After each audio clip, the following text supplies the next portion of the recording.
ये बैकग्राउंड जो है इसकी हमने पढ़ी थी टी सीक्वल की। ठीक है जी। तो कम वही दोबारा, इसमें तो ऐसी चीज़ नहीं है। ये स्ट्रक्चर क्वेरी लैंग्वेज है, और टी सीक्वल जो है ये इसकी सीक्वल सर्वर की अपनी जो इंक्लूड करती है स्ट्रक्चर क्वेरी लैंग्वेज को भी। Language independent, that is you can apply data management. ठीक है, ये वो आरडीबीएमएस की बातें हो गई हैं। ओके, ये आप पढ़ चुके हैं, इसमें तो कोई ऐसा नहीं है। ये आपने वैसे ही इसको याद रख लेना है, पढ़ना है जस्ट ऐसा वो पता होना चाहिए चीज़ों का। डीडीएल, डीसीएल, डीएमएल, ये तो पता है हर एक को। डीसीएल क्या होती है हसन?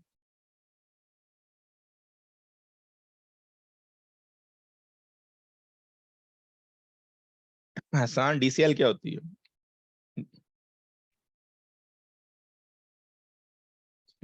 हसन, आपका माइक अनम्यूट करो।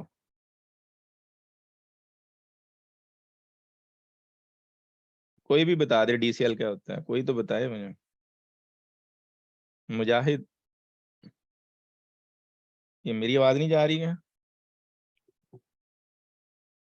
प्याज भाई, सर आ रही है आपकी आवाज। तो कोई तो जवाब दे, डीसीएल क्या होता है। मैं अभी इंटरेक्शन है ना ये तो।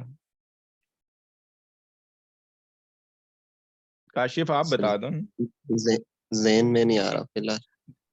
ठीक है, तो यहाँ ये देखें, इसमें कोई शर्माने की बात नहीं है। ये मैं चीजें जानबूझ के पूछता हूँ ताकि फिर ये याद रहेंगी। डाटा कंट्रोल लैंग्वेज, आप जो है सर प्रिविलेज देते हैं ना। जी जी। सर ये परमिशन देता है आप यूजर्स को, आप हाँ जी, डेटाबेस यूज यूजर, कर सकते हैं। हाँ, डेटाबेस एक्सेस या टेबल लेवल पे या read level, write level, select, grant, insert, update, delete, इन सब की प्रिविलेज जो है वो हमने देखा भी था। और ये हम ना डेटाबेस जब पढ़ेंगे उसमें बहुत ज्यादा इसको रिवाइज होगा। तो अभी आपको बेसिक कॉन्सेप्ट इसका है, तो आगे ये फिर रिपीट होना है। अब भी कर रहा हूँ, फिर ये डेटाबेस जब पढ़ेंगे ना आगे तो उसमें होगा। तो भैया आपने जो यूजर को परमिशन देनी है, हर एक को तो नहीं परमिशन दे सकते कि टेबल क्रिएट कर ले हर एक को राइट करने की। कोई कहता है सिर्फ मुझे रीड दे दो, कोई कहता है, और जो जिसको फुल चाहिए उसको सिस एडमिन है फिर डेटाबेस लेवल पे। तो ये डाटा कंट्रोल लैंग्वेज कहते हैं, जो स्ट्रक्चर क्वेरी लैंग्वेज के अंदर है कि भी इंसर्ट, अपडेट, डिलीट और ये क्रिएट, अल्टर, ड्रॉप की परमिशन जो है। और ये डीडीएल एक्चुअली जो है वो क्रिएट, अल्टर, ड्रॉप है। ट्रंकेट भी इसमें आ जाता है कि कोई चीज भी क्रिएट करनी है, अल्टर करनी है, ड्रॉप करनी है, that is DDL, data definition. DCL data control, और डीएमएल डेटा मैनिपुलेशन। इसमें तीनों में किसी को डाउट है? डीडीएल, डीएमएल, डीसीएल क्लियर है कि नहीं अब हर एक को? ये बहुत फ्रीक्वेंटली यूज होता है। ये अब तीनों चीजें आपको पता होनी चाहिए। आई होप काशिफ अब आपको ये क्लियर है। हसान, जी सर। माइक। जी सर। जी सर। जी सर। हसीब नहीं आ रहा वो बंदा? सर मेरा वो आज फोन नहीं उठा रहा सुबह से, पता नहीं क्या अनसडन इशू है, ऐसा कभी जाने, हुआ तो बस नहीं है। ठीक है, बस ठीक है, वो सही। ट्रंकेट इज अ डीडीएल, मैं बता चुका हूँ आपको ये जो होता है। Is that truncate is a DDL statement? अच्छा, वो ये कह रहा है ना, यहाँ वो कह रहा है कि ये ट्रंकेट डीडीएल नहीं है, but in fact it is a DML. But शुरू से इसको ना यही, क्योंकि आप जैसे ही ट्रंकेट कमांड रन करेंगे तो ये जो है जो खुद ब खुद कमिट या रोल वो कमिट कर देगा आपका जो पीछे कमांड है, डीसीएल डील्स विद परमिशन। तो अब वो कह रहा है कि नहीं है, but it is kind of ये डीएमएल और डीडीएल के दरमियान है। तो ये जो ट्रंकेट है, सेट थ्योरी की तो बात की थी कि मुख्तलिफ सेट जो एंटर्स है वो डाटा उठा के लाने की ये थी। प्रेडिकेट जो है वो ट्रू फॉल्स के लिए यूज होता है। ये सेट्स और प्रेडिकेट्स की दो की बात करते हैं ना, ये सेट्स में से जब डाटा लेने की। प्रेडिकेट लॉजिक जो है वो ग्रेटर देन और इस तरह इक्वल टू। तो इन चीज़ों पे रिलेशनल मॉडल खड़ा है, ये चीज़ें हम देख चुके हैं, इसमें कोई क्वेश्चन नहीं है। प्रिडिक्शन ठीक है जी।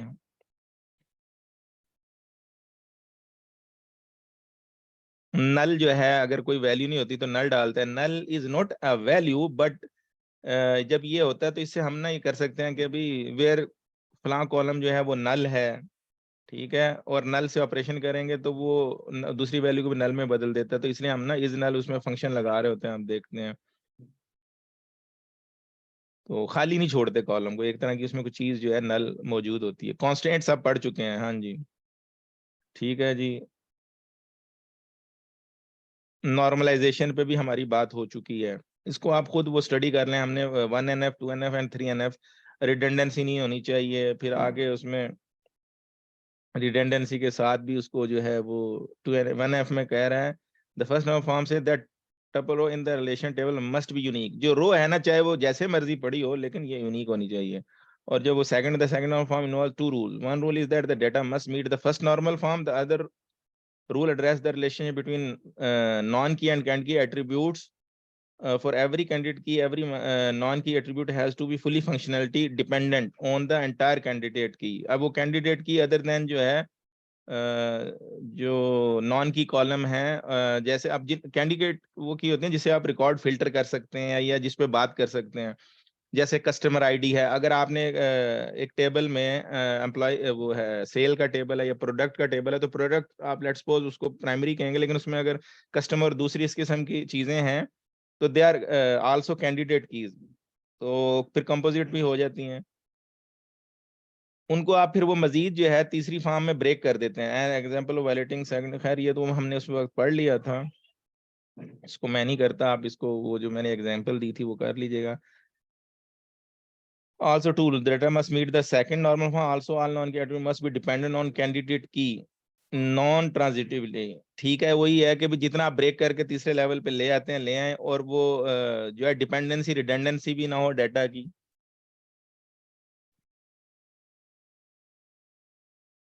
अच्छा, ये मैंने बात की थी OLTP की, और ये DSA को इसने वैसे दिया ETL या डेटा स्टेज एरिया जो भी है, और डेटा वेयर हाउस। तो OLTP और डेटा वेयर हाउसिंग, ठीक है, इसको OLAP भी कहते हैं, ऑनलाइन एनालिटिकल प्रोसेसिंग भी कहते हैं, और इसको कहते हैं OLTP। तो याद है मैंने इसकी एक वजाहत दी थी, हसान आप बताओ। वो बैंक ट्रांजैक्शन। हाँ जी, जो हमारे सिस्टम होते हैं बेसिकली वो ट्रांजैक्शन प्रोसेसिंग है, लेकिन उसी को जब हम रिपोर्टिंग के लिए, एनालिसिस के लिए, डिसीजन मेकिंग के लिए वो डेटा वेयर हाउस में ले जाते हैं, तो वो DSS कहलाता है, डिसीजन सपोर्ट सिस्टम। BIB उसमें उसको कह सकते हैं, और OLAP OLAP online analytical processing. तो वो जो डेटाबेस, इसमें क्या होता है, हम ना रीड ज्यादा की जाती हैं, क्योंकि डेटा तो चेंज नहीं ना होगा, वो तो डेटा जो चेंज हो रहा है, लेट्स सपोज अगर बैंक में सारी ट्रांजैक्शन हो गई हैं, अगर रिपोर्ट बनाने के लिए यहाँ ले आए हैं, तो फिर उसमें क्या आपने ट्रांजैक्शन करनी है, क्योंकि वो तो डेटा रिकॉर्ड है, उसको ला के उस पर फिर रिपोर्ट्स ही बनानी है आपने, या जो भी एनालाइज करना है, डैशबोर्ड स्टोरेज जो भी करनी है। और ये डेटा स्टेजिंग एरिया को आप कंसेप्ट दे दिया गया कि भी आपने एक स्टेज एरिया बनाना है, जब डेटा यहाँ से ले जाना है ना यहाँ पे, तो फिर आपको यहाँ पे वो हम जब वो SSI यूज करते हुए बीच में एक डेटा का एरिया लाएंगे, यहाँ पे ला के प्रोसेस करके आगे लोड करेंगे उसको। अच्छा जी, OLTP की बात होगी, डेटा वेयर हाउस की बात हो गई, ठीक है। SQL सर्वर आर्किटेक्चर जो है ये ABC का नाम ले रहा है, ठीक है जी। A फॉर अप्लायंस, वो अप्लायंस इस तरह के डेटाबेस ना बना बनाई हार्डवेयर ही आएगा, वो बहुत कम जगहों पे यूज होता है, लेकिन सम ओरेकल तो इसको बहुत बेच रहा है। माइक्रोसॉफ्ट इसका काम है कि वो जो ना बॉक्स में हर चीज पहले से प्री इंस्टॉल होती है, यू कैन नॉट नहीं टच इट। उन्होंने उसको ना हार्डवेयर के साथ अच्छा पावरफुल बनाया होता है, सिस्टम स्पेशलाइज होता है उसी के लिए। तो वो जैसे ज्यादातर ये ऑनलाइन एनालिटिकल प्रोसेसिंग के लिए जो है ना वो सर्वर तैयार करते हैं, बट वो बहुत कम यूज होता है, वो नॉर्मली यहाँ नहीं इतना यूज नहीं किया जाता। वो ओरेकल के बहुत ज्यादा यूज होते हैं, एक्सा डाटा है, एक्सा लॉजिक है, उसके बहुत ज्यादा है, एक्सा एनालिटिक्स हैं उसके ना, वो इस चीज में स्पेशलाइज्ड है ओरेकल, माइक्रोसॉफ्ट नहीं है। बेसिकली जो हम यूज कर रहे हैं वो बॉक्स है, बॉक्स मतलब हमने जो SQL सर्वर को खुद इंस्टॉल किया है अपने पास ऑन प्रीमिसेस में, ठीक है।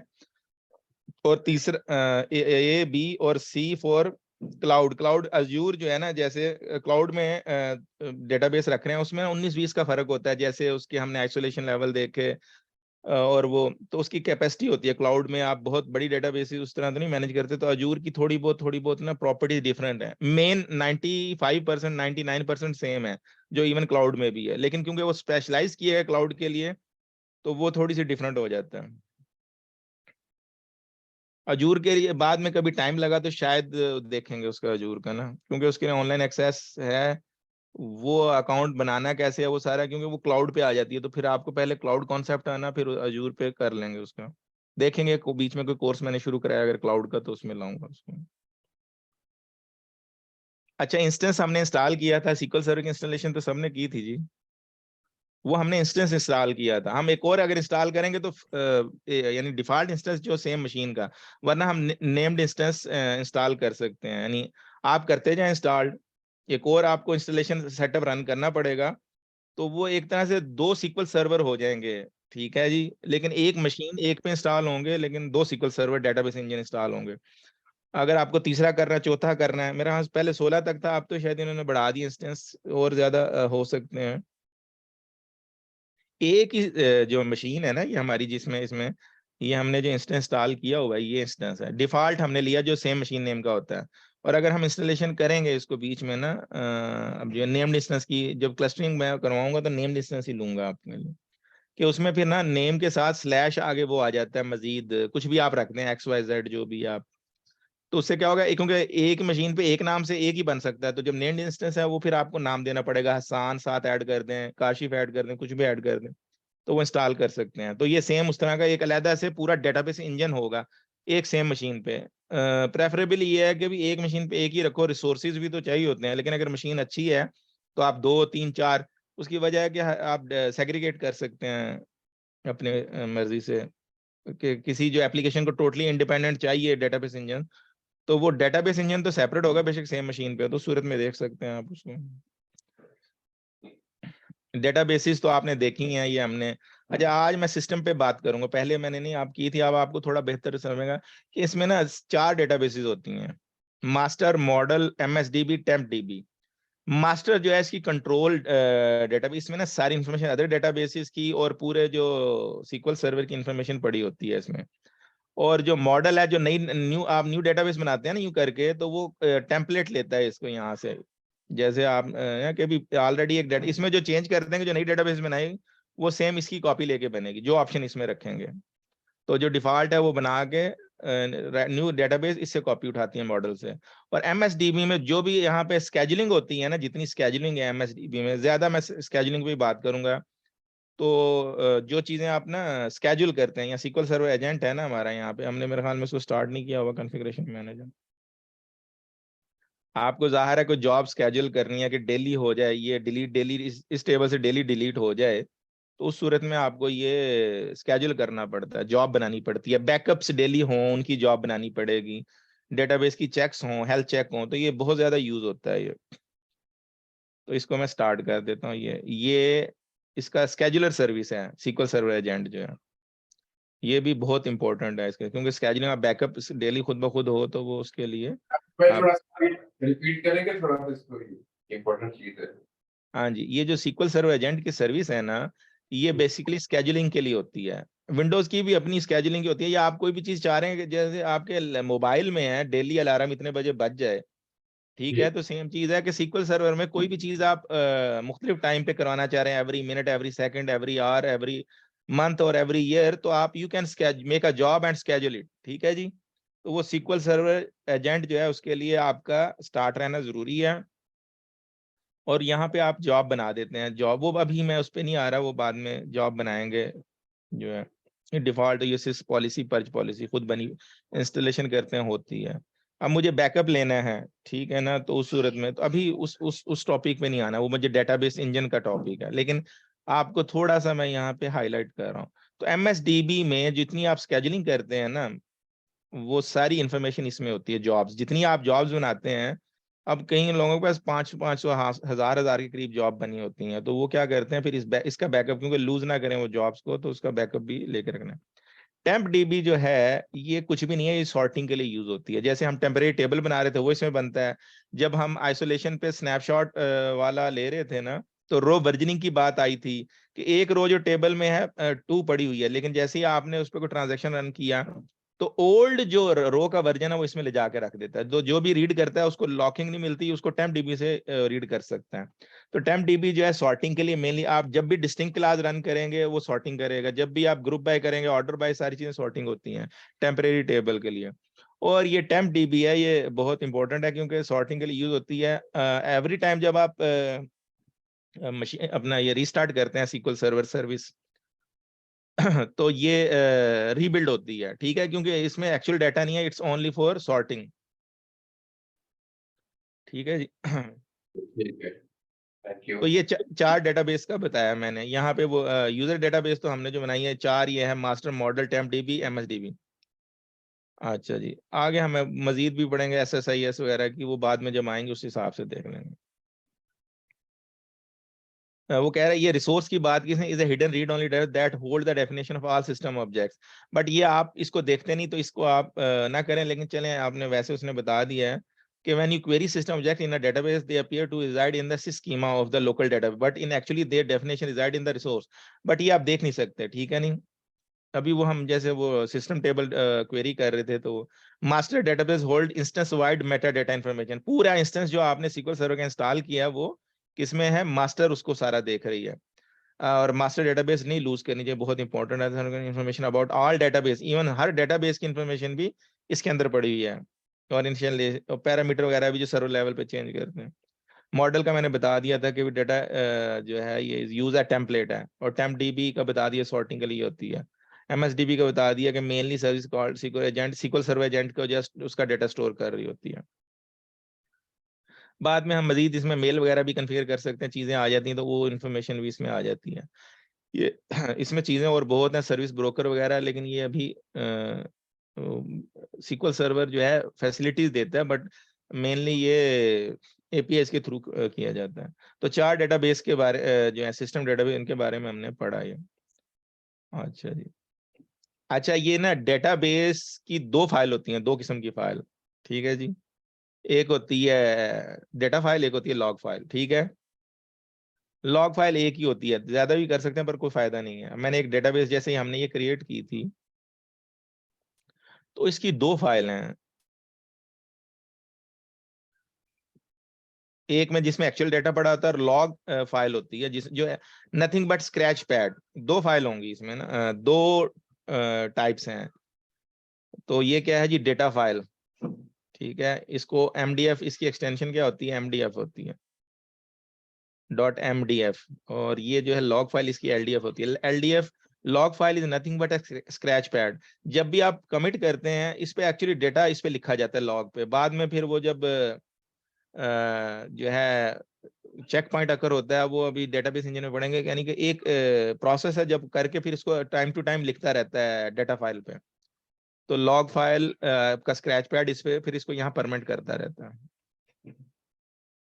और अगर अनकमिटेड डेटा तो उसको रोल बैक कर देता है जब मशीन अगर किसी वजह से क्रैश कर रही है जो भी है स्टार्टअप पे।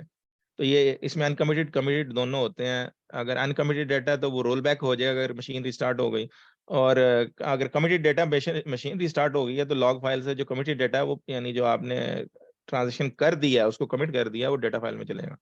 अगेन दो फाइल हैं, डेटा फाइल, लॉग फाइल।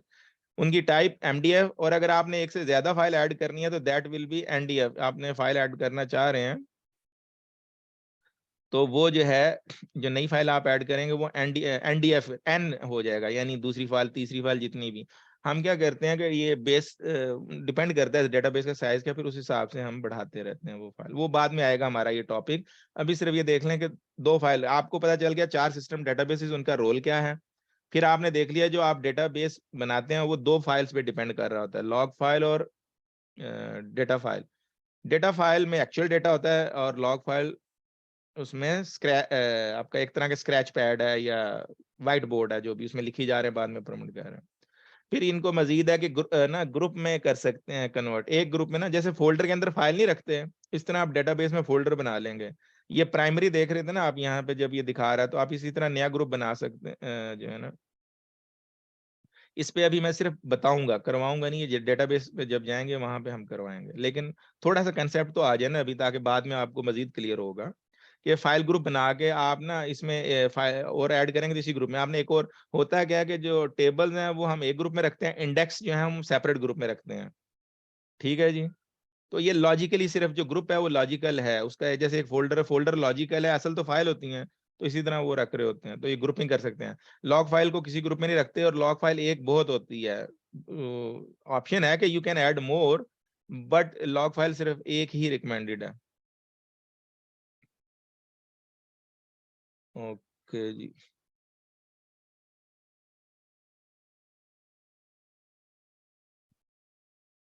तो ये मैंने MDF, LDF, NDF जो नेक्स्ट फाइल सेम ग्रुप में बनेगी ना, पहली फाइल जो ग्रुप में बनेगी जैसे वो MDF होगी, उसके बाद जो नेक्स्ट आप ऐड करेंगे वो आप NDF यानी सेकंड फाइल, क्योंकि इसमें मेन रिकॉर्ड इसमें होगा ना उसका उस ग्रुप का, मास्टर डेटा फाइल कह रहे हैं उसको। फर्स्ट MDF, उसके बाद NDF बनेंगे। एक्सटेंशन कह रहा हूँ, ये सिर्फ आपको याद रखना है अब ये चीजें।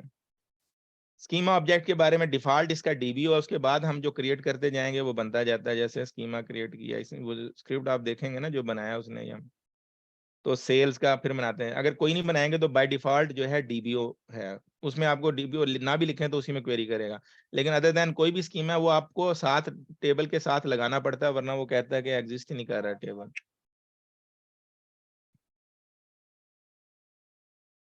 Creating tables and defining data integrity, ये क्रिएट टेबल तो आता है सबको, किसको नहीं आता बता दें मुझे। सबको आता होगा टेबल क्रिएट करना, ठीक है जी। कॉलम उनकी डेटा टाइप दे के, नल नॉट नल जो भी देना है आपने, ठीक है। डेटा टाइप्स भी देखी थी, ये तो ड्रॉप करना है तो drop table if exist table name. अच्छा जी, यूज से आप उस डेटाबेस को सिलेक्ट कर लेते हैं स्क्रिप्ट से।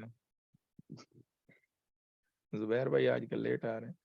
If object is not null drop table, ये तो खैर वो ये भी एक तरीका है ड्रॉप करने का, वो नॉट एग्जिस्ट और इस तरह भी है।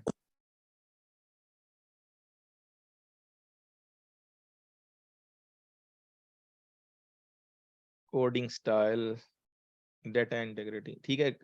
क्रिएट आल्टर ड्रॉप तो पता है हमें, क्रिएट टेबल करना, आल्टर करके उसमें कॉलम ऐड करना या कॉलम की लेंथ या टाइप चेंज करना और ड्रॉप करना। चले प्राइमरी की आल्टर टेबल, टेबल में add constant, constant name, constant type और कॉलम जिस पे लगा रहे हैं प्राइमरी की का, ये है। ठीक है, ये तो पता ही है हर एक को प्राइमरी की, किसको नहीं पता अभी बता दे, अगर इतनी देर में पढ़ने के बाद भी नहीं पता तो इसकी प्रैक्टिस भी की होगी सबने। यूनिक कांस्टेंट जो है प्राइमरी की एक टेबल पे एक ही लग सकती है, और प्राइमरी की नॉट नल और यूनिक का मजमुआ है। ये आपको बता दूं, इंटरव्यू क्वेश्चन भी होते हैं। प्राइमरी क्या होती है अपना हसान, it's you can implement only one primary key on a table. और इसमें दूसरी क्या चीज है कि ये नॉट नल और यूनिक होती है मेनली, ठीक है, दोनों को मिलके बनती है प्राइमरी की, सही है। ये नॉट नल और जो unique you can have more than one unique की इन अ टेबल, और यूनिक क्या इट कैन बी नल। और एक और चीज है कि यूनिक भी मास्टर की बन सकती है। जो रेफरेंस नहीं कर रहे थे हम, फॉरेन की लगा रहे थे, फॉरेन की का याद है सबको, वो यूनिक को भी आप एज अ मास्टर बना सकते हैं। अच्छा याद रखें, जब भी आप करेंगे तो इंडेक्स क्रिएट होता है अपना, प्राइमरी की लगाएं तो भी एक इंडेक्स क्रिएट हो जाता है, और यूनिक की लगाएं तब भी। तो ये यूज द फॉलोइंग, ये कह रहा है कि क्रिएट यूनिक इंडेक्स वेयर, ऐसा नॉर्मल इस तरह कह रहा है। To standard as a column with a unique constant is supposed to allow multiple null as if two nulls were यहाँ पे different. क्वेश्चन सर, हाँ जी, सर जब यूनिक की को हम मास्टर की बनाएंगे तो वो जो प्राइमरी की होगी उन दोनों में क्या डिफरेंस रहेगा फिर? मैंने बताया ना कि भी ये यूनिक जो है, ये एक फर्क है, एक दो फर्क हैं। You can have more than one unique की ऑन अ टेबल, और इट कैन एक्सेप्ट नल, ठीक है। ठीक है। सही है ना, प्राइमरी की यूनिक और नॉट नल को मिलके बनी। ये बार बार इसलिए रिपीट कर रहा हूँ, ये बहुत ज्यादा आता है क्वेश्चन इंटरव्यू में, फौरन पूछा जाता है कांस्टेंट का डिफरेंस। तो प्राइमरी की जो है यूनिक और नॉट नल सेम टाइम होती है, plus you can build only one primary key on a table. Unique जो है can be nullable and you can have more than one unique, और ये यूनिक और वो प्राइमरी की सेम है सिवाय इसमें not null. And it can be also master key, foreign key अगर लगानी है। अब ये क्या कह रहा था, according standard a column with a unique constant is supposed to allow multiple null as if two nulls were different from each other. However, SQL Server implementation rejects duplicate nulls as, इसमें एक ही null लगाना है, no equal to each other. To emulate the standard unique constant in SQL Server, you can use a unique filter index that filter only non-null values, so that a column as allow null, and you want to create such an index instead of a unique. वो कह रहा है कि वैसे आप unique constant लगाएंगे तो एक null से ज्यादा नहीं आपको, जैसे ही दूसरा अगर कोई वैल्यू जाएगी null के साथ तो कहेगा भी डुप्लीकेट, क्योंकि एक अलाउ नल कर रहा है। वो कह रहा है कि आप इंडेक्स लगा लो तो आपको मल्टीपल नल अलाउ कर देगा उसमें। इंडेक्स भी वो यूनिक इंडेक्स लगाएंगे जब, ठीक है। इंडेक्सिंग पे भी अगर आया तो बात करेंगे, लेकिन ये हमारे डेटाबेस इंजन का बड़ा डीप टॉपिक है और बहुत ही इंपॉर्टेंट है टॉपिक, है ना। आपने बुक पढ़ी होगी, सबके पास बुक है, तो बुक के लास्ट में इंडेक्स होता है, शुरू में तो, क्या कहते हैं फयाज भाई कि भी आप वो तो खैर ग्लॉसरी होती है, शुरू में इंडेक्स होता है कि भी कौन सी चीज कहाँ पे पड़ी हुई है, ठीक है, कौन से पेज पे क्या है। जैसे ये भी एक तरह का इंडेक्स ही कह लें चलें, जी तो जी वो, हाँ, तो उससे क्या हमें डाटा जल्दी फास्ट मिल जाता है, वरना हमें क्या पूरी बुक खोल के देखनी पड़ती है। तो इसी तरह टेबल, फुल टेबल स्कैन होगा अगर इंडेक्स नहीं होंगे, तो ये आगे टॉपिक आएगा। अभी हमने प्राइमरी की यूनिक कांस्टेंट पे बात की और नॉटनल पे। नॉटनल तो खैर कॉलम लेवल पे, ये तो पता है आपको। तो प्राइमरी की कैन बी आल्सो मास्टर की और यूनिक की आल्सो मास्टर की। अभी ये पूछ लें, ये सारे इंटरव्यू के क्वेश्चन है आपके। अच्छा, ड्रॉप टेबल इफ एग्जिस्ट, ये वो फॉरेन की लगा रहा है। फॉरेन क्यू की लगाते हैं जी, चाइल्ड टेबल, इसको चाइल्ड टेबल भी कहा जाता है जिसमें फॉरेन की लगती है, और वो मास्टर टेबल होता है। तो अब हमने आल्टर टेबल टेबल नेम जिस पे लगानी है ऐड, उसको रेफरेंस कर रहे हैं जिससे वो मास्टर टेबल में, वो किस कॉलम पे, एम्प्लॉई आईडी, क्योंकि एम्प्लॉई आईडी एम्प्लॉई टेबल में होगी, वो एम्प्लॉइयों के टेबल हमने अलहदा से रखा है। अगर हम उसको ऑर्डर में एम्प्लॉई आईडी ला रहे हैं तो मस्ट मेक श्योर करने के लिए कि एम्प्लॉई आईडी की वैल्यू ऑर्डर टेबल में आए, हम उसको लगाते हैं। तो यहाँ पे अगर कोई और कॉलम को आप वैल्यू कुछ वैलिडेट करना चाह रहे हैं जैसे यूनिक के लिए, तो वो भी आप इस तरह फॉरेन की लगा सकते हैं। ये मैंने बता दिया आपको प्रॉपर्टी, ये जहन में रख लें, इसको पॉइंट लिख, एक्चुअली ये सारे पॉइंट जो मैं बता रहा हूँ ये लिखने चाहिए आपको। If you want to stick, अच्छा जी, table add constant foreign key references, ठीक है, ये भी क्या बता रहा है यहाँ, if you want to stick the value supported by the manager. हाँ जी, अब ये क्या कह रहा है कि मैनेजर आईडी सेम टेबल में लगा रहा है, सेम टेबल के अंदर फॉरेन की प्राइमरी की के साथ रेफरेंस कर रहा है कि मैनेजर आईडी में भी वही वैल्यू आए जो एम्प्लॉई आईडी है, ठीक है, ये भी आप लगा, सेम टेबल के अंदर लगा सकते हैं। ये याद रखें कि नल अलाउड है फॉरेन की में।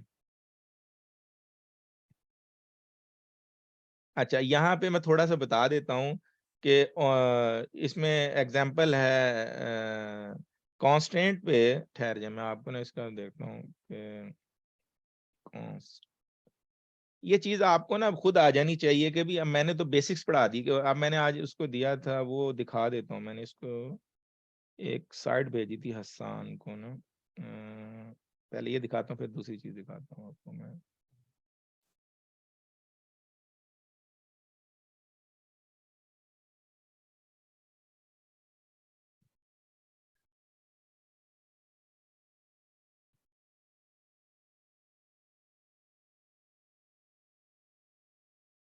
ये नजर आ रही है जी आपको? जी ये डेटाबेस गाइड पार्स। हम्म, इसमें मैंने ना, उसने मुझे पूछ रहा था कास्ट कन्वर्ट, तो मैंने ना सर्च करके, लेकिन याद रखें पढ़ना सीक्वल सर्वर का आपने, ठीक है, जहाँ सीक्वल, कहीं पे पोस्टग्रेस, माई सीक्वल आया, कुछ भी आए, और एकल, वो नहीं पढ़ना आपने। तो आपने जी, मैंने सिर्फ गूगल में ये लिखना है आपने के difference between cast convert parse, तो वो क्या करेगा, आपको ना ला के देगा, फिर हर एक का बताएगा ऑफिशियल डेफिनेशन। ये आपके लिए एडिशनल ना स्टडी करना चाह रहे हैं। फिर व्हेन टू यूज कास्ट, देखे ना बुक में वो सारी चीजें नहीं लिख सकता और इतनी ज्यादा, ये जरा आसानी से बताएगा कि भी कब आप कास्ट करें, कब आप कन्वर्ट यूज करें, और पार्स जो है थोड़ा कॉस्टली होता है, अवॉइड करें, कन्वर्ट यूज कर लें। और वो रीजन भी बताता है पार्स की, फिर ये आगे मजीद कन्वर्ट की जो ऑप्शन आती हैं। तो ये आप ना किसी भी टॉपिक को गूगल करें, फिर उस पर आप बेस बेस नॉलेज तो आ गया, मजीद उसको आप पढ़ सकते हैं, ठीक है ना। आप डिपेंडेंसी नहीं रहनी चाहिए, कॉन्सेप्ट आ गया तो उसको गूगल करके आप पढ़ लें उसको इस तरह, ठीक है। अभी जो बात आई कॉन्स्टेंट्स पे, चले सर्च करने की कोशिश करते हैं, मैं आपको बता रहा हूँ कि कॉन्स्टेंट्स SQL सर्वर एग्जाम्पल, आप इस तरह कुछ भी लिखें,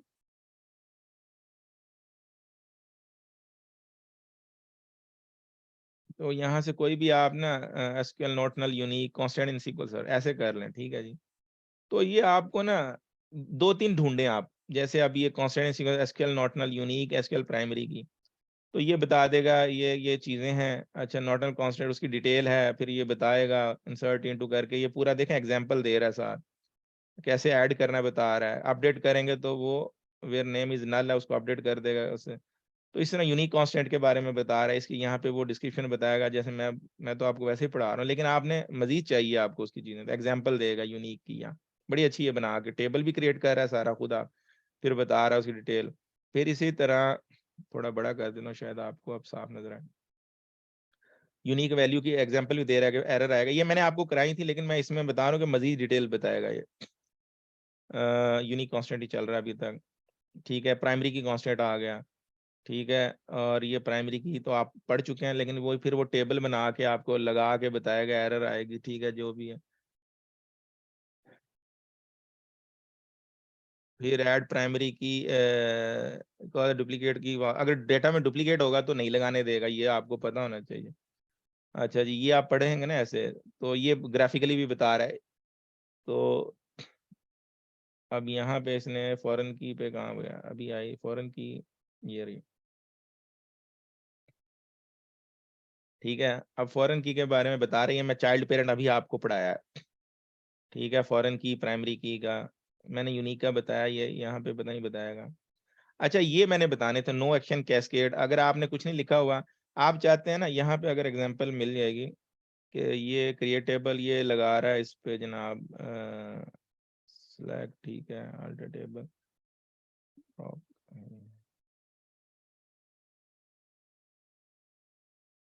ये फॉरेन की लगा रहा है, उसकी एग्जांपल दे रहा है, यानी वही चीज है, टेबल क्रिएट करके एग्जांपल दे रहा है, तो आप ये खुद करने की कोशिश करें।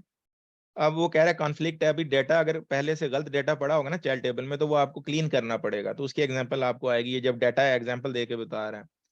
ये आप खुद से हर टॉपिक का एक्सरसाइज करें, उसमें एक्सेल करें, रिलेशनशिप लगाने का ग्राफिकली भी खैर बता रहा है ये, चेक कॉन्स्टेंट, ठीक है। अच्छा, इसमें जो है ना, मैंने एक चीज बतानी थी कि ये वो एग्जांपल नहीं आई, मैं अब इसमें नहीं टाइम नहीं ले रहा, लेकिन वो बीच में ना ये टॉपिक हमारा डेटाबेस में भी आएगा, तो उसके लिए मैं आपका तैयार कर लूंगा कि आप चाहें कि अगर प्राइमरी की वाला जो टेबल है, लेट्स सपोज अगर मैं एम्प्लॉय डिलीट करूं, उसका चाइल्ड रिकॉर्ड पड़ा हुआ है जैसे कस्टमर टेबल्स में, तो मैं डिलीट करूं प्राइमरी की, तो वो मुझे वैसे एरर देगा। याद है हमने जब रन किया था कि चाइल्ड रिकॉर्ड फाउंड, लेकिन अगर आप कह देंगे ना कि पूरी रेफरेंस लगाते हैं एंड पे ये दे दें, फॉरेन की ऐड करते एंड पे आपने सिर्फ ये लिखना ऑन डिलीट कैस्केड, कि भी जब डिलीट करो तो प्राइमरी रिकॉर्ड से तो डिलीट कर दे चाइल्ड टेबल में भी, इसका मतलब ये है, ठीक है जी। तो ये बताना मकसूद था। यहाँ पे आ गया चेक कांस्टेंट, जो है यहाँ पे कुछ भी आप वैल्यू दे सकते हैं ऐसे कंपैरिजन की, जो है ना प्रीडिकेट्स की, या सैलरी ग्रेटर देन ये होनी चाहिए, लेस देन होनी चाहिए, या सैलरी बिटवीन ये टू ये होनी चाहिए, या आपने इसके एग्जांपल देख सकते हैं। चेक कांस्टेंट जब लगाना है, या वैल्यू इन होनी चाहिए, कॉलम की जो वैल्यू सैलरी इन करके भी ये वैल्यू होनी चाहिए, वो जो आप चेक कांस्टेंट में कंडीशन लगाना चाह रहे हैं वो लगा दें, वो मान जाएगा, और उस कॉलम में वो चीज एंटर नहीं होने देगा। तो हमने प्राइमरी की, यूनिक की, नॉट नल और फॉरेन की और चेक कांस्टेंट पढ़े हैं। और इसको आप ना यानी इसमें बेस बताया, तो आपने कोशिश करना है गूगल पे जाके एक मुख्तलिफ एग्जाम्पल खंगालनी है, जितना आप करेंगे आपको प्रैक्टिस मिलेगी। मुझे ये पूछ रहा था हसान के भी, मैं इसकी मजीद प्रैक्टिस करना चाहता हूँ, तो मैंने कहा गूगल हाजिर है, बेहतरीन एजुकेशन, आपको बेस पता चल गई है, उसकी मुख्तलिफ एग्जाम्पल भी मिलेंगी और सारी चीजें मिलेंगी। तो सीक्वल सर्वर से रिलेटेड पे जाएं, क्योंकि पढ़ हम हो रहे हैं।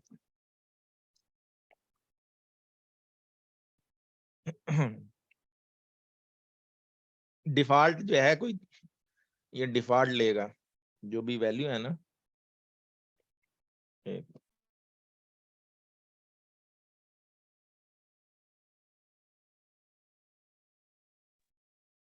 ये कि आप चाह रहे हैं कि ना मैं कुछ इंसर्ट ना भी करूं, तो जब इंसर्ट करूं इस कॉलम में कुछ ना इंसर्ट करूं, ऑटोमेटिकली डिफॉल्ट वैल्यू चली जाए, तो उससे डेट टाइम ले लेगा, ठीक है जी।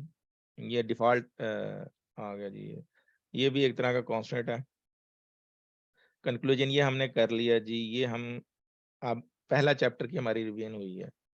अच्छा जी, इसमें तो कोई किसी को डाउट नहीं है, सारा रिपीट हुआ, कुछ बेहतर हुआ होगा, पहले कुछ पढ़ा था उससे आज बेहतर नॉलेज आया होगा।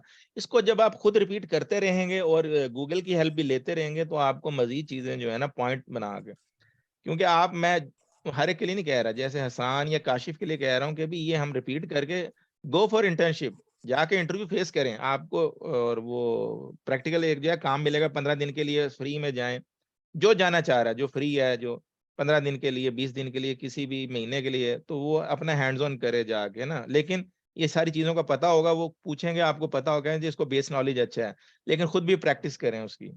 सिंगल टेबल क्वेरीज हमने की थी, सीधी सीधी हैं, बार बार आई हैं, सिलेक्ट करो, आप उसको फंक्शन लगा के कर रहे हैं, ये काउंट कर रहे हैं, फिर from, where, customer ID, group by, ये सारी चीजें, ये आप प्रैक्टिस से आपको सारी क्लियर हो जाएंगी। ठीक है ना, ये हमने की हैं।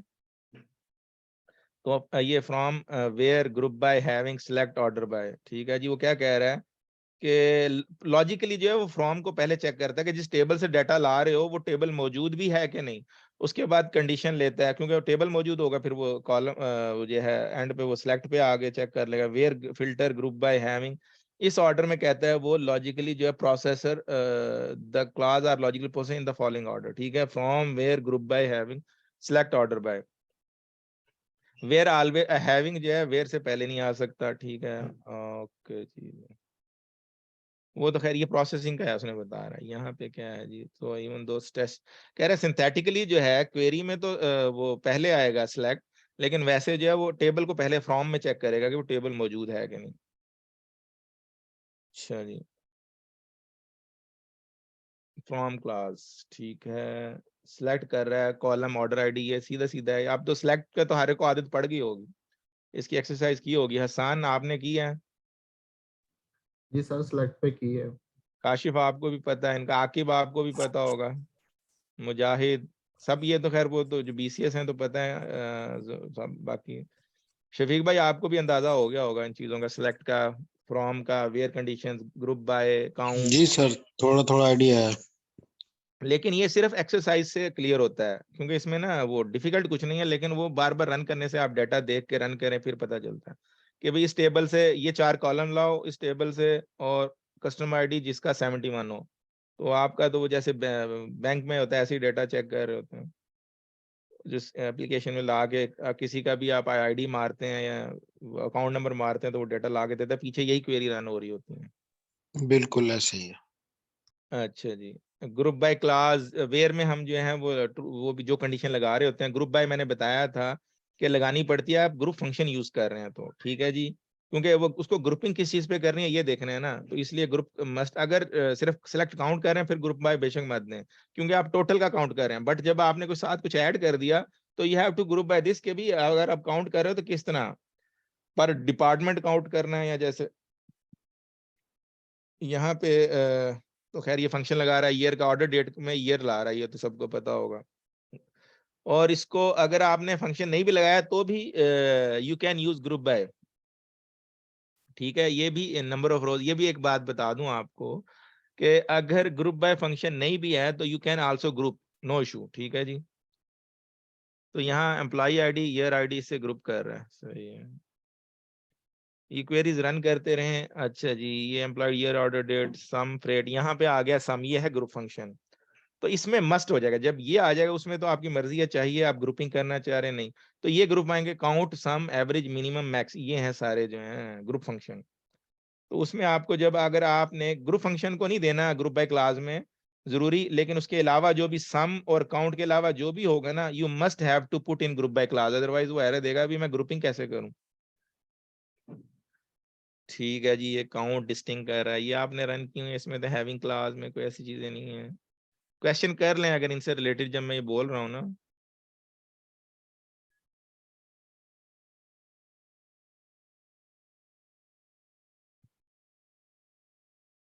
डिस्टिंक्ट तो पता ही है, डिस्टिंक्ट वैल्यू लेके आता है जब कॉलम पे आप रख दें। ऑर्डर बाय का पता है, ऑर्डर कर देते हैं, डी ऐसी लिखेंगे तो वो ऑर्डर डिसेंडिंग कर देगा, मैक्स वैल्यू पहले आएगी या बड़ी डेट पहले आएगी। इसको दो हैं, दो से कॉलम से करें, पहले वो इससे करेगा फिर इससे करेगा। अगर इधर डिसेंडिंग कर देंगे पहले इसको डिसेंडिंग करेगा, डिसेंडिंग में जो रिकॉर्ड आएगा उसके अगेंस्ट जो रिकॉर्ड होंगे उनको असेंडिंग में रखेगा। ये 1 2 का भी पता था, कॉलम से आप दे सकते हैं बजाय नाम देने के, उसके कॉलम का अगर पहले कॉलम से ऑर्डर बाय कराना है, लेकिन बेहतर है नाम से कराएं, क्योंकि अगर कॉलम की लोकेशन चेंज होगी तो आपको बाद में प्रॉब्लम हो सकती है। ठीक है, ये ऑर्डर बाय, ये टॉप और ऑफसेट ये करा चुके हैं, इसमें टॉप परसेंट भी कराया था, ये इस पे हमने टाइम लिया था काफी। टॉप रोज ला रहे हैं, सही है, इसकी प्रैक्टिस खूब करें। ये ऑफसेट है, अच्छा जी, ऑफसेट 50 रो, फेच नेक्स्ट 50 रो निकाल के अगली 25 रो ले आओ, पहली 50 रो छोड़ के उसे अगली पेजिनेशन के लिए फायदा हो जाता है इसमें। ये जी ये पार्टीशन रो ओवर नंबर, ये इतना एक तरह से उस जो डेटा को जो है ना, ये रो ओवर का फंक्शन है, ये करके इस तरह आप पार्टीशनिंग कर लेते हैं। आपको एडमिट ये इसको इस तरह के जो फंक्शन है रो नंबर, ये जो रो ओवर है, ये विंडो फंक्शन कहलाते हैं, ठीक है। यहाँ तो पे एक क्वेश्चन था, ये जो पार्टीशन बाय हम कस्टम आईडी करते हैं यहाँ, ये जरा इसके बारे में दोबारा बताइएगा जरा। देखें, वो डेटा ला रहा है, order ID, customer ID, value, 3 column ला रहा है, और उसके बाद कह रहा है रो नंबर डेटा लाओ over partition by customer ID order by value. उसको ऑर्डर बाय वैल्यू करो। पार्टीशनिंग का मतलब कि पर कस्टमर मुझे जो है ना इसका डेटा रिकॉर्ड आएगा। अब यहाँ आप नोट करो, कस्टमर आईडी कहाँ है, 1। तो आप क्या कर रहे हैं, यहाँ पे ऑर्डर आईडी सबकी वैल्यू ला रहा है, और पार्टीशनिंग किसके 1 के साथ जो है उसकी वैल्यू जो है यहाँ पे आ रही है, ऑर्डर बाय वैल्यू से, ये वैल्यू से कर रहे हैं। और तो वो पार्टीशनिंग होगी, 1 के सामने उसकी ला रहा है वैल्यू, 2 के आगे उसकी ला रहा है, 3 के आगे इस तरह। तो वो आपने जो कॉलम दे देना उसके हिसाब से उसने पार्टीशनिंग कर दें। पार्टीशनिंग मतलब कोई ब्रेक नहीं करना कि आप अगर पार्टीशनिंग देंगे तो वैसे वो जो है ना रो नंबर का वो फंक्शन यूज कर रहा है, लेकिन पार्टीशनिंग में उसको जिस कॉलम का नाम देंगे उस कॉलम को ब्रेक करके दे देता है। अच्छा, इसकी भी आप ना यहाँ पे थोड़ी एग्जांपल है, मैंने वही कहा कि आप ना गूगल करें इसकी ना, ये वाला फंक्शन मैं आपके साथ जो है ना, ये तो आपको इसकी मजीद कई किस्म की एग्जांपल मिल जाएंगी। ये तो लिमिट में बताया ना उसने। अच्छा जी,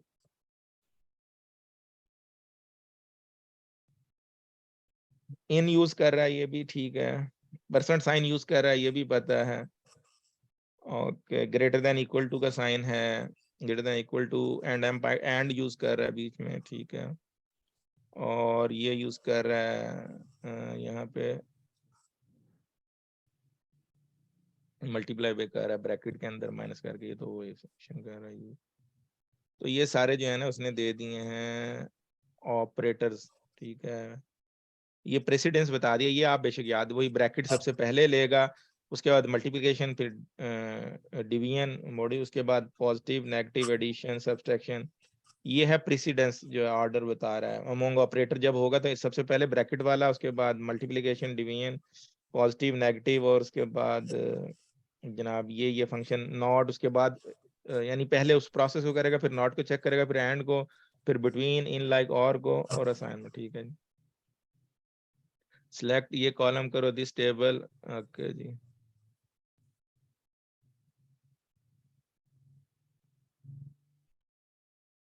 ये वेयर में इस तरह जब और है ना, कोशिश करें जब भी और आ जाए ना तो ब्रैकेट में ना वो अदर कंडीशन ब्रैकेट में कर दें, वरना वो ना आपका पूरा डेटा खराब कर देगा। तो या ये ठीक है, लेकिन अगर आपने और को वैसे छोड़ दिया तो वो रिजल्ट ठीक नहीं रहता उसका। केस मैंने हमने बताया था, ये भी सिंपल है। केस कॉलम नेम लेके या कुछ भी आप लेके, व्हेन 1 देन ये कर दो, व्हेन 2 देन ये कर दो, व्हेन ये कर दो, ठीक है। तो वो एंड पे एल्स करके एंड कर दो इसको। ये भाई ये बहुत आसान सा है, इसको थोड़ा सा याद करना है आप, इसकी प्रैक्टिस। केस की सीक्वल सर्वर की मजीद आपको चाहिए एग्जांपल तो गूगल करें, वैसे इसने यहाँ भी काफी दे दी हुई है, यहाँ भी 2-3 दे दी हैं। Case when value less than 1000 हो देन क्या करो, ये प्रिंट करो, ये लिख दो व्हेन ये, तो फिर वो जब रन करता है तो फिर आ रहा होता है। इसकी मैंने भी एग्जांपल करवाई थी पहले, ये प्रैक्टिस करें आप, ठीक है जी। अच्छा, केस ये फंक्शन हमने इज नल के कोलैस और इज नल ये दोनों होते हैं हम जोली, लेकिन कहीं डिफरेंस है वो थोड़ा सा, वो शायद इस एग्जाम मैंने उसमें करवाया था। नल जो है, एक मिनट आने दें, इज नल का यहाँ पे इसने एग्जांपल दिया है, क्योंकि पहले वाली उस बुक में तो थी, इसमें भी होगा। अच्छा, वो आप ना उसका भी यही हल है, यहाँ पे अगर आता है ठीक है, नहीं है तो गूगल में इसमें खुद पढ़ें। मैंने इसको उसको वैसे कराया था, ये फंक्शन आप कर लें, इज नल वेस्ट कोलेस वो कर लें, तो वो आपको उसकी दोनों की एग्जांपल आके दे देगा। ये आ गया जी, इज नल का आ गया, ठीक है जी।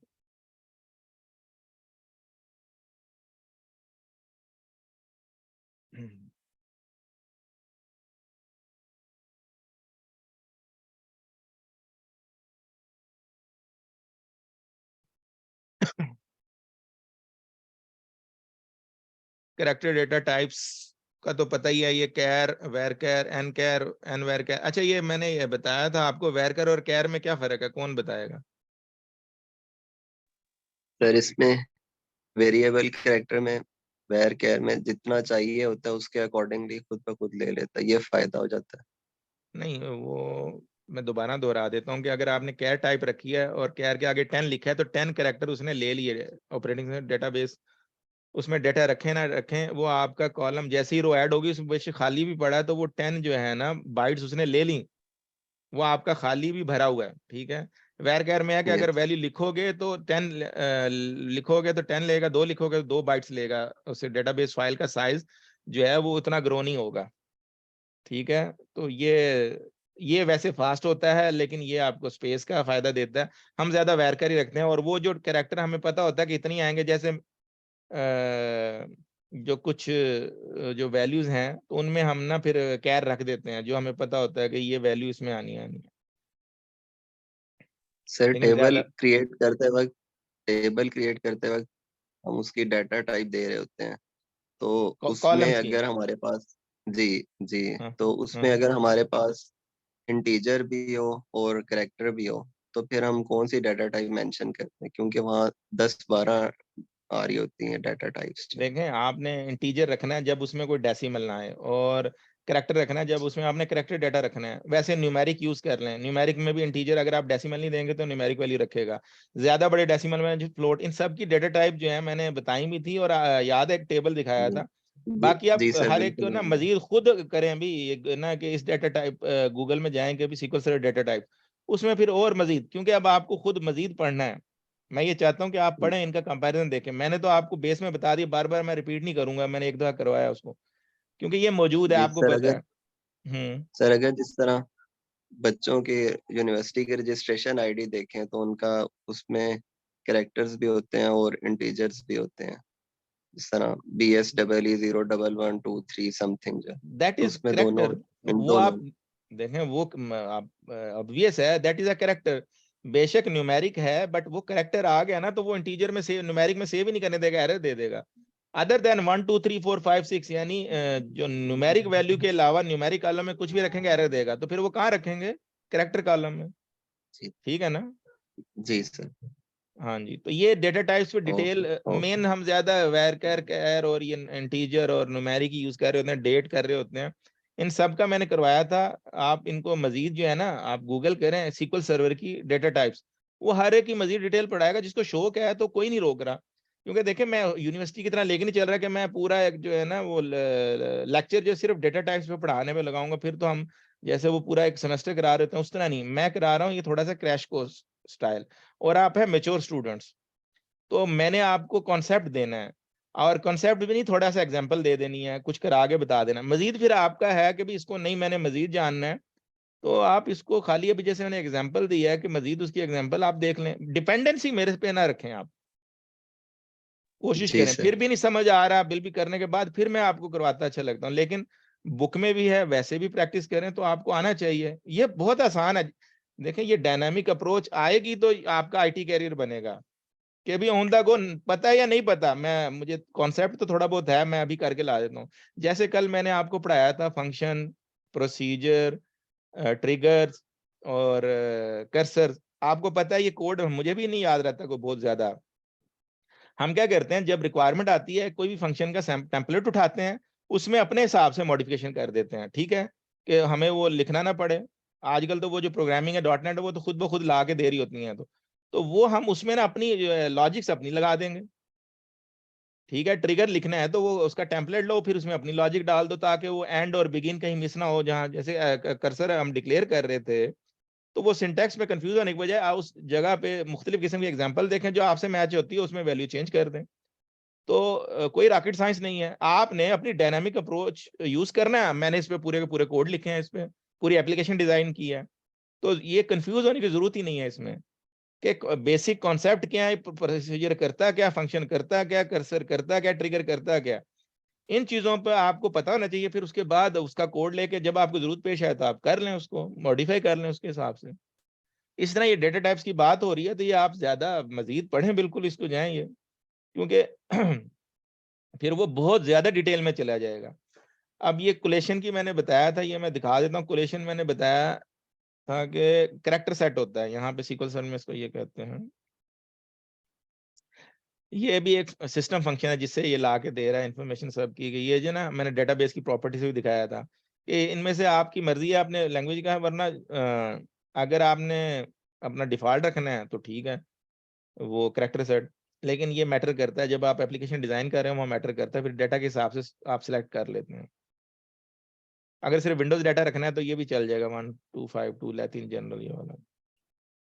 फिर सॉर्टिंग होती है केस इंस्टेंट। सीक्वल सर्वर क्या है, बाय डिफॉल्ट केस इंसेंसिटिव रखता है, यानी केस अगर आपने छोटा ए बड़ा लिखा है वो फिर भी दोनों को लाके देगा। और एकल में ऐसा नहीं होता, इसमें आप चाहें तो चेंज कर सकते हैं, केस इन सेंसिटिव एस करके कर सकते हैं। एक्सेंट सेंसिटिव, एक्सेंट को चेक करता है कि भी एक चीज का बोलने का जैसे वो एक्सेंट है उसको भी ये चेक करता है। अच्छा जी, इसमें हम ये डेटाबेस का भी हमारा टॉपिक रिपीट होगा कोलेशन में, लेकिन ये कोलेशन का कैरेक्टर सेट का आपको पता चल गया, ठीक है जी। अच्छा, अगर आपने कहीं ज्वाइन करनी है, डिफरेंट कोलेशन है उस कॉलम की, तो आप इस तरह वही सेम डेटा दे के यहाँ पे आप वो यानी उससे चेक कर सकते हैं, कंपेयर भी कर सकते हैं, ज्वाइन में भी लगा सकते हैं। एक तो ना डेटाबेस लेवल पे चेंज करते हैं, एक ये है कॉलम लेवल पे चेंज करते हैं, और एक ये है कि क्वेरी रन करते हुए भी आप बता सकते हैं कि भाई ये कोलेशन है ये डेटा की, ठीक है। कैरेक्टर सेट, कोटेड आइडेंटिफायर, ठीक है जी। ये कोड में आप डाल रहे हैं उसको, तो क्या है जी, कोटेड आइडेंटिफायर क्या कह रहा है, इन SQL Server there is setting called quoted that control the meaning of double quotes. You can apply this setting either the database level by using alter database or the session level by the set command. जब भी आप कोई run करते हैं ना तो वो लगा ही रहा होता है, मेरा ख्याल है इसमें भी शायद मिल जाए एग्जांपल, अभी दिखाता हूँ।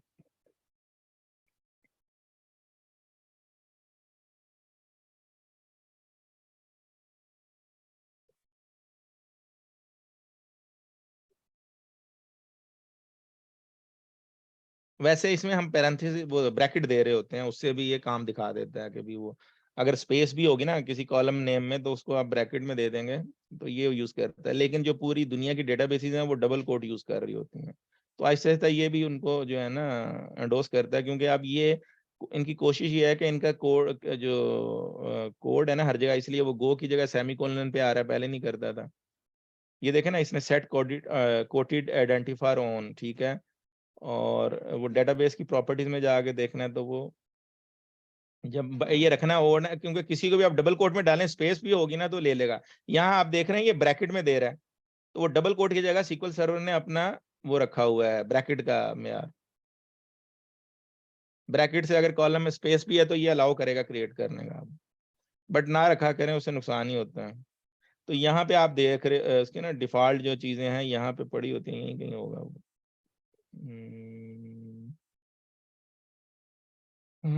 ये रहा कोटेड आइडेंटिफाई एनेबल फॉल्स है ये, ठीक है जी। तो इसलिए वो वहां पे कह रहा है, यहाँ पे ये डेटाबेस की सेटिंग है तो यही वो बता रहा है।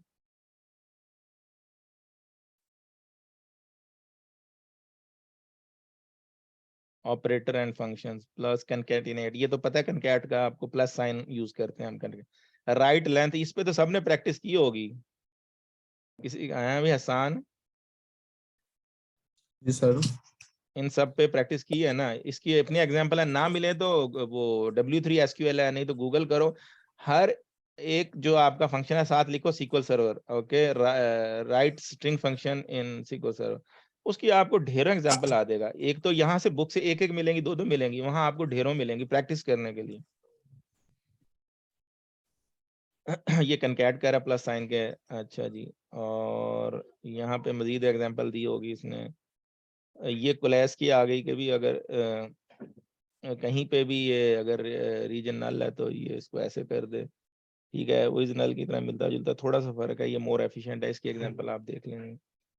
अच्छा जी, कंट्री रीजन, ये सब स्ट्रिंग फंक्शन आ गया कि आपने चाह रहे हैं कि पहले तीन आप सिर्फ कॉलम से लेना चाह रहे हैं, तो वो आप ये तो इसने वैसे एग्जांपल दिया ना एक स्ट्रिंग दे के, यहाँ पे आप कॉलम डाल दे तो एम्प्लॉय का नाम है जो 1 से लेकर 3 तक के पहले कैरेक्टर चाहिए। कई बार सर्च करना होता है ना कि जिसके पहले 3 कैरेक्टर ये हों, किसी बैंक अकाउंट के आपने चेक करने हैं अभी, चेक कर रहे हैं कि, तो उस सूरत में आप स्ट्रिंग फंक्शन लगा सकते हैं। लेफ्ट राइट, ये भी पढ़ा था कि राइट जितने ये 3 गए तो ये 3 राइट ले आएगा उसके कॉलम के या उसके लेंथ है, ये तो खैर की हुई है, इनको आप प्रैक्टिस करें, इनको इन सब की प्रैक्टिस करें। इसके एग्जांपल दिए हैं छोटी छोटी, ज्यादा डिटेल चाहिए गूगल करें, आपको और बड़ी चीजें मिलती है जुलती है इससे, बहुत अच्छी अच्छी एग्जांपल आएंगी। दुनिया ने बहुत काम किया हुआ है, गूगल जो है वो आपको पूरी दुनिया के जो एजुकेशनिस्ट हैं उनका सबका डाटा ला के देता है, उसमें आप 10-15 खंगालेंगे तो यू विल बिकम एक्सपर्ट। जो भी आप सर्च करके उसको प्रैक्टिस करें उसमें एक्सपर्ट हो जाएंगे। लेकिन आपको यहाँ पता है मैंने सर्च क्या करना है, 1-2 एग्जाम्पल नहीं, मैं इसकी ज्यादा एग्जाम्पल देखना चाह रहा हूँ। या नहीं समझ आ रही तो डायनामिक अप्रोच ये है कि चीज का समझ नहीं आ रही तो try to search by Google, लेकिन अगर आप एक्सरसाइज कर रहे हैं, पढ़ रहे हैं तो ये रेप्लिकेट वगैरह करवाया था मैंने, ये जो फॉर्मेट फंक्शन जी ठीक है, इनपुट फॉर्मेट स्ट्रिंग कल्चर ठीक है, ये फॉर्मेट में ये ऐड हो जाएगा जी।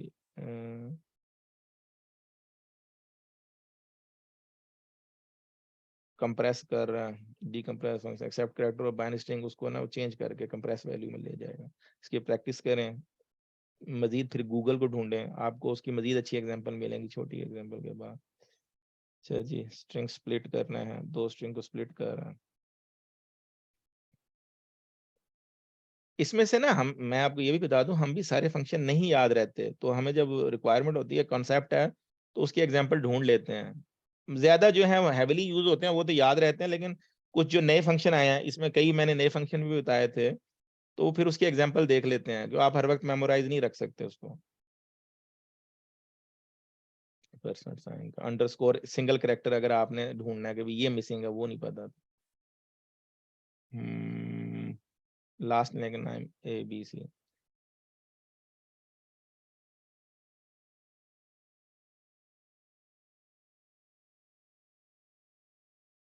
ये ब्रैकेट में ये कह रहा है ABC और इनमें से कोई हो तो वो ला के दे देगा, ठीक है जी।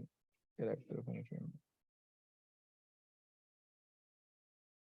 एस्केप कैरेक्टर जो है कि भी आप चाह रहे हैं कि if you want to search a character that is also use a wild card such as percent sign और you can use escape character specific character that you know, तो उसमें ना हम वैसे तो ब्रैकेट डाल देते, तो यहाँ पे और specify the keyword escape follow by, आप उसके बाद जो है ना ये एस्केप लिखते हैं तब भी वो एस्केप कर देगा उसको, फिर वो कैरेक्टर समझेगा, ना कि वो ये समझेगा कि परसेंट से आप डाटा ढूंढ रहे हैं। ठीक है जी, सही है कि भी वो वैसे तो परसेंट साइन इसलिए है कि वो सर्च करके लाए उससे मिलता जुलता, लेकिन अगर आप चाह रहे हैं कि एस्केप कर दो इसको तो उसके बाद एस्केप लिख देंगे। डेट डेटा टाइम, डेट पे हमने देखा था काफी, ठीक है, ये date data types and date time small date time, ये आप सारी कॉलम में दे सकते हैं, और जब उसमें डेटा सेव करेगा फिर वो इससे मिलता जुलता जो है वो ये रेंज है उसकी, और वो उसकी रिकमेंडेड एंट्री यहाँ बता रहा है उसकी जी, कि इस तरह जब डाटा एंटर करना फिर आपको ऐसे एंटर करना होगा उसमें। इसकी बहुत ज्यादा एग्जांपल मिल जाएंगी आपको, अगर डेट पे मैंने गूगल पे, आप मैं ये चाह रहा हूँ कि आप खुद करें ये चीजें, आपको जो है खुद इन चीजों को सॉल्व करें। मैंने एक एग्जांपल करके दिखाई, शुरू में बताया जैसे भी, यहाँ पे ये बता रहा है लिटरल्स का, when you need to specify literal constant of a date and time data you should consider several thing, first thought it might sound a bit strange, ठीक है, ये डेट की वैल्यू दे रहा है तो सही सर्च करने के लिए, उसको कॉस्ट कर रहा है डेट कर रहा है, but it is a date, okay, क्योंकि डेट में अब आपको अगर ब्रिटिश का वो चाहिए ना तो आप करें सेलेक्ट कास्ट करो तो set language equal to British, तो जिस डेट फॉर्मेट में ब्रिटिश रखता है वो ला के दे देगा आपको, सेट लैंग्वेज US इंग्लिश तो US लैंग्वेज में जिस डेट वो लिखते हैं वो ला के दे देगा आपको। तो इस तरह वो वैल्यू है कि जो ब्रिटिश है वो पहले दिन और उसके बाद जो है वो मंथ मेरा ख्याल है उसके बाद ये लिखता है, और जो US है वो पहले जो है वो मंथ लिखते हैं उसके बाद डेट उसके बाद ईयर लिखते हैं।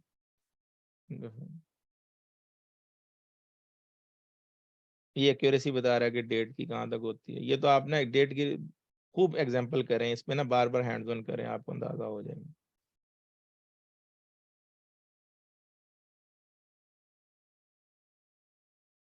पार्स और कन्वर्ट का वो मैंने अभी एग्जांपल दी थी, वो मैं आप खुद भी सर्च कर लें, नहीं है तो वो मैं ऐसी एग्जांपल मैं ढूंढ के ना अच्छी से शेयर कर दिया करूंगा, अगर आपको चाहिए इसकी किसी भी टॉपिक की आपको एग्जांपल चाहिए कि भी मुझे ये आता तो है लेकिन मैं चाह रहा हूँ इसमें मजीद एक्सरसाइज करना, तो मुझे आपने वो ग्रुप मैंने ना इसलिए अभी राइट में कि आप उसमें ना मैसेज कर सकते हैं, तो मुझसे वो मांग ले, मैं उसकी मजीद एग्जांपल की आपको ना ज्यादा बेहतर तरीके से भेज दूंगा ताकि आपसे आप और हैंड्स ऑन कर लें। अगर आपको खुद प्रॉब्लम हो रहा है या नहीं आप चाहते, कहते हैं कि मैं आपको स्पेसिफिकली किसी भी टॉपिक पे भेजूं, तो आप बता दें, सबका फायदा हो जाए ग्रुप में कि भी मुझे ये जो टॉपिक है इस पे मजीद एक्सरसाइज करनी है, कुछ मिल सकता है तो मैं आपको भेज दूंगा।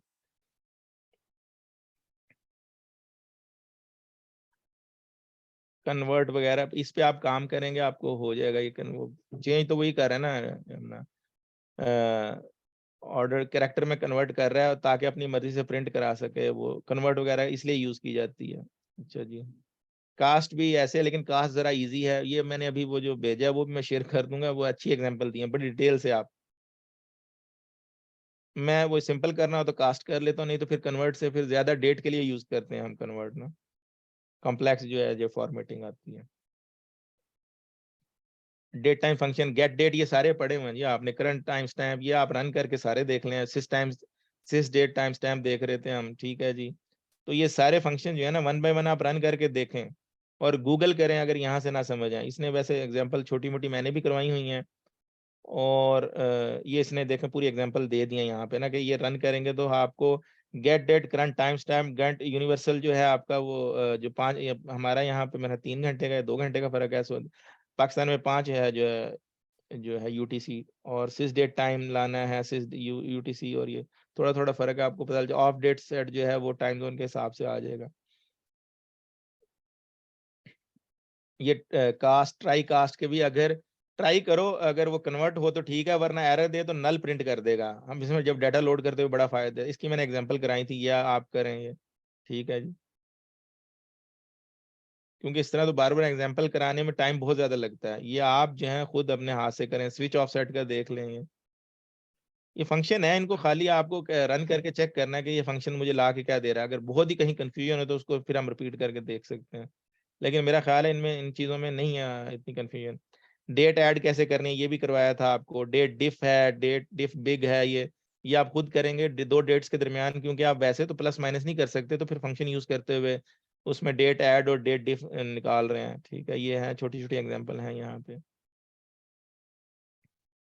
ये सारी की सारी जितनी एक्सरसाइज करेंगे उसमें बेहतर रहेगा, कॉन्सेप्ट एक दो आपका अच्छा हो जाएगा, ठीक है। इस डेट का function accept a character string as input and return if it is a convertible to date and time, तो इसको कर सकते हो कि नहीं, ठीक है। ये रन करें आपको पता चल जाएगा। For syntax at date time formats, ठीक है जी, यहाँ पे बता रहा है कोनो मंथ। ये बहुत नए फंक्शन भी आ गए हैं, उसने डेटा वो इसलिए दे दिए कि आप जो है सारी चीजें खुद ही फंक्शन से कर लें, किसी और प्रोग्रामिंग लैंग्वेज से कन्वर्ट ना करना डेटा पड़े, या आपको कोई बड़ा खुद फंक्शन ना लिखना पड़े। हमने कल फंक्शन लिखा था, कई बार हमने खुद फंक्शन लिखते थे, कुछ चीजें हम नहीं कर पाते तो फंक्शन लिख के फिर उससे हम ना वो जैसे कॉलम में कल लगाया हमने बर्थ रेट कन्वर्ट, उनका दोनों का डिफरेंस निकालने के, इसलिए कुछ फंक्शन हमें नहीं मिलते थे तो उसका हम खुद फंक्शन बनाते थे और फिर यूज करते थे। जैसे कई चीजें हैं उसमें हमें जरूरत पड़ी थी, फिर आहिस्ते आहिस्ते सारे नए नए फंक्शन ले आए, ये मैच्योर करते जा रहे हैं।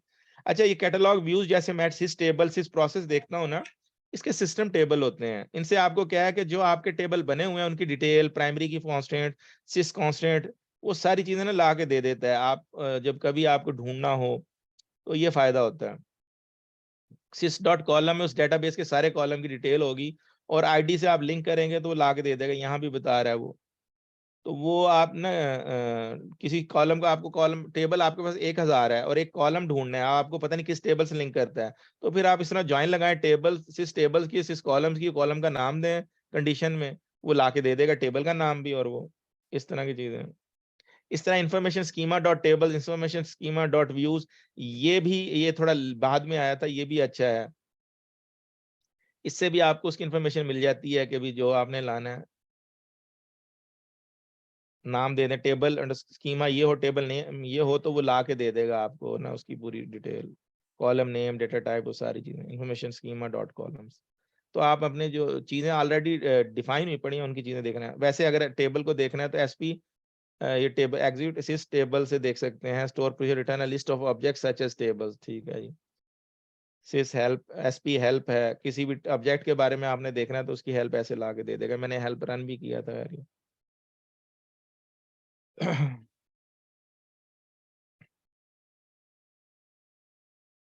ऑब्जेक्ट प्रॉपर्टी किसी की देखनी है तो टेबल प्राइमरी की वो ला के देता है, ये आप रन करेंगे कंक्लूजन। ये हमने ना आज जो एक्सरसाइज, ये इनकी एक्सरसाइज सबकी करें, इसमें है मजीद एग्जांपल है बाय द वे। तो ये जो हमने चैप्टर की रिवीजन की हैं, ये हमने चैप्टर 3 दो की कर ली हैं। ज्वाइन वगैरह पे हम कल कर लेंगे, ठीक है जी, सही है जनाब। जी सर।